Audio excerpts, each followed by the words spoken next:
Haden ke Barcelona bat ke Liverpool, menta saka Real Madrid bat ke Sporting Lisbon, kila syaremno bat kila hab banlet pai no syalaying. Ngasuban ai kublay ya pi kiperlog ki baju ngau tenat ban sengap,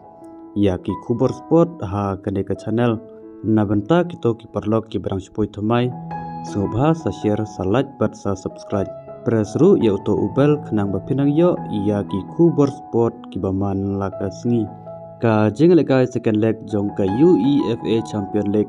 ha ka quarter final ha pedeng ka Bayern Munich Persya ya ka Real Madrid kalong sisa ka jelekai ka internet bah hadu kata-kata ha ka kela ka banikong tang hapo ka 10 minit ka Real Madrid kalayo ban tap ya ka sikul lingba u Arda Güler kadba ka Bayern Munich ha ka minit ka bandriu kalayo ban penpai ya ka sikul lingba u Pavlovic ha ka minit ka ba arpundai u Arda Güler uloyo biang bantap saya kakul ke baar Henry ke Bayern Munich kaloyo biang ru berpenpai saya kakul ke baar lingba u Harry Kane ha kaminit ke balai popra hasuaban kutno ke jelekai ha kakela ke banikong u Kylian Mbappe uloyo bantap saya kakul ke balai ha kaminit ke basau poar habas dangpat ka jelekai ha kakela ka baar naga liang jong ka Real Madrid kalayo banlekai satang sipau ngut ki pelayar namar ka jingyo pediang no u kamawingka ya karet kat kumta ka Bayern Munich kalayo bantap sa arteli kikul lingba u Luis Diaz ha ka minit ka ba prapu kendai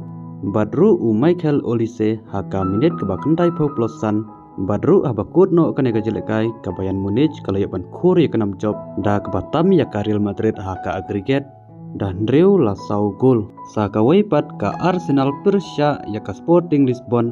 ka Arsenal kalayo ban mat biang ya ka nam job da ka bapenlimno ya ka Sporting Lisbon ha ka aggregate datang sikul lanot ka jelekai ha ka Saudi Pro League ha pedeng ka Al Nassr Persya ya ka Al Ittifaq ka kenhun ya lekai jong u Cristiano Ronaldo ka Al Nassr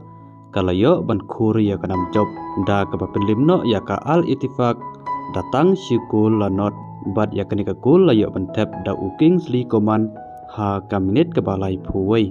ka UEFA Champion League ha ka semifinal kan sa sedang ya ka jelekai fast leg ha ka arpundai terik ka Bayern Munich Persya ya ka PSG ka Atletico Madrid Persya ya ka Arsenal te perlok tangkat ne ngin saya syem pada ki next video kublai sipun.